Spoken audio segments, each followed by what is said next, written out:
ஒரு 4, 5 மாதமா தான் நான் இங்கே வந்துட்டுருக்கேன். 4, 5 மாதத்துக்கு முன்னாடி எனக்கு கொஞ்சம் உடம்பு சரியில்லாமல் இருந்தது. ரொம்ப உடம்பு சரியில்லாமல் இருந்தப்போ, என்னால் தனியா நடந்து கூட வர முடியாது இங்கே. அப்படி இருக்கும்போது இங்கே கூட்டிகிட்டு வந்தாங்க. வந்தேன். வந்து சுவாமியினுடைய இதெல்லாம் பார்த்தேன். பூஜை இதை பண்ணுறதெல்லாம் பார்த்தேன். எல்லாம் இது பண்ணேன். அங்கே உட்காந்து என்னால் நிற்கவே முடியல. கால் வலி அப்படி ப ப உட்காரவும் முடியல, நிற்கவும் முடியல. பொறுத்துட்டே தான் நான் வந்து இந்த பூஜையெல்லாம் பார்த்து எல்லாம் இது பண்ணிகிட்டு இருந்தேன். அதுக்கப்புறம் அங்கே போகும்போது அவங்க வந்து பிரசாதம் சாப்பிட்டு போங்க அப்படின்னாங்க. அதுக்கு முன்னாடி நான் வந்து ஆஸ்பத்திரியிலேருந்து டிஸ்சார்ஜ் ஆகி வந்த உடனேயே ஒரு 1/2 இட்லி சாப்பிடுவேன். அதுக்கு மேலே என்னால் சாப்பிட பிடிக்காது.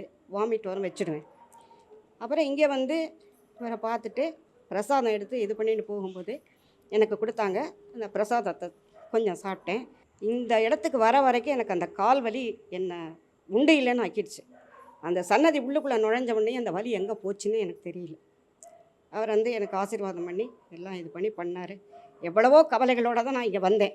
அத்தனை கவலையும் ஒவ்வொரு தடவை நான் இங்கே வரும்போதும், இந்த அம்பாள் சன்னதி மிதிக்கும் போதும் எனக்கு வந்து படிப்படியாக குறைஞ்சிட்டு வருது.